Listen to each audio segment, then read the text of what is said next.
Well, she's looking to unseat Adam Kinzinger in Illinois, a congressional race there as the GOP looks to regain ground. Joining us now is Catalina Lauf, an Illinois congressional candidate, to discuss this and all news of the day. Catalina, thanks so much for taking the time to chat about this. I'm just curious, so far, what have you seen? What are some of the toughest parts of the campaign trail for you so far, specifically to unseat Adam Kinzinger in that district? Well, first and foremost, it's been pretty easy. Adam out here is not well liked by his constituents at all, and he's making it pretty easy, voting on things like gun control, constantly just bashing the president on MSNBC and CNN instead of actually serving his constituents or even fighting back against the Biden and the far left agenda. So it's actually been a great time here speaking with the voters. But ultimately, it comes down to when you're unseating an incumbent, an establishment, they don't like you very much. And when I say they, I mean the powers that be.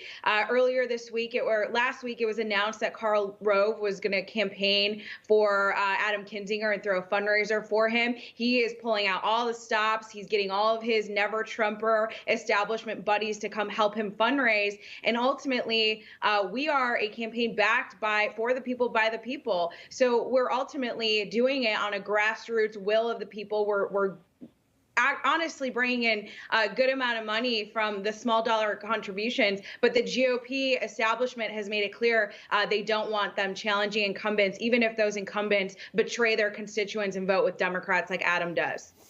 Former President Trump is finally, I think, making his rounds on social media by not being on social media, but he has his new website out. He's got this email blast that gets sent out, and he puts out statements regarding him being involved in these midterm elections and really pushing for the Republican Party.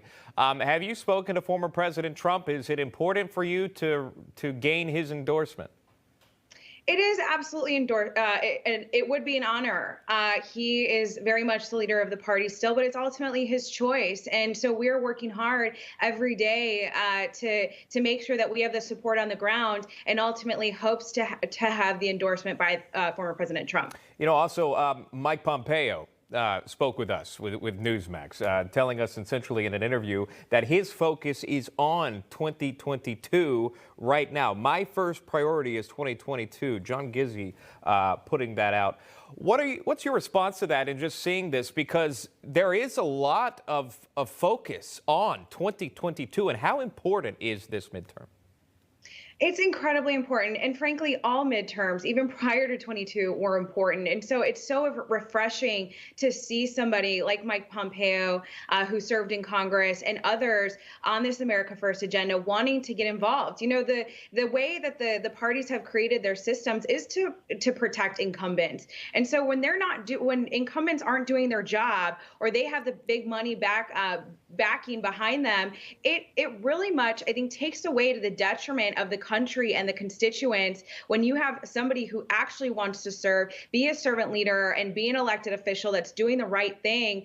The establishment doesn't like that. So it's really nice to see faces on our side, on the America First agenda, that are wanting to be involved and helping out candidates all across the board that really want to make a difference and move forward the America First agenda. I want to ask you about the border as well. Obviously, you're going to represent your district. Illinois doesn't face these issues, at least for now, but some of these folks that are coming over the border are put into various facilities in different states. What are your thoughts on how the border is being handled right now, and what would you want to do to change things up there in Congress should you get that opportunity? So what's very surprising is that immigration reform is one of the top issues up here in Illinois. And I say that because, it is an issue that across the country, no matter if you're a border state or not. My family came here legally from Guatemala. They came during a time where there was civil war. There was blood on the streets, but they still managed to come here the right way because they're law-abiding citizens. The incentives that the Biden administration not only campaigned on, but have also implemented is detrimental. It is heartbreaking what's happening. And you have to ask the question, is this pure incompetence, or is this all for political points? Unfortunately, Republicans and Democrats have not made any gains other than when President Trump led immigration reform while he was president. But from a congressional perspective, what has actually been done? This is a complex issue, and it should not be politicized. These kids and the families are not only victims, but they are, the coyote, the businesses that are happening out there. I mean, this has turned into a business. There is drug trafficking, sex trafficking, labor trafficking. To be naive of the process in the Biden administration, it's very sad to see what's going on. I'd like to see a close in illegal immigration loopholes, the asylum, more of the asylum description on what is actually determined on whether or not you can be an asylee or not, and also merit-based, a process here when people want to work and be productive citizens and want to contribute to our economy. Do it on a merit-based way instead of just incentivizing illegal immigration that ultimately causes a lot of issues. It's a wild, wild west down there. Before you go, I've got to get your thoughts on this, and I'm sure you have them. COVID passports.